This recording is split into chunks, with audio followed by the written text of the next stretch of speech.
বিসমিল্লাহির রহমানির রহিম। মা মা হলো এমন একটা শব্দ যা পৃথিবীতে সবাই তোমাকে ভালোবাসবে। সেই ভালোবাসার মাঝে যে কোনো প্রয়োজন লুকিয়ে থাকে, কিন্তু একজন ব্যক্তি কোনো প্রয়োজন ছাড়াই তোমাকে ভালোবাসবে, সে কে জানো? সে হলো তোমার মা। তাই মাকে কখনো কষ্ট দিও না, মাকে সবসময় ভালোবাসো। বিশ্বনবী হযরত মুহাম্মদ সাল্লাল্লাহু আলাইহি সাল্লাম বলেছেন, এক সাহাবী তার মায়ের উপর স্ত্রীকে প্রাধান্য দেওয়ার কারণে তার মৃত্যুক্ষণে বিশ্বনবীর মুখে কলেমা বের হচ্ছিল না।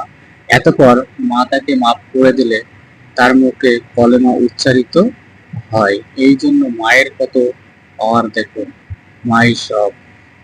তাই মাকে বৃদ্ধাশ্রমে না পাঠিয়ে আপনার ঘরের সন্তানের দেখাশোনা করার দায়িত্ব দিন।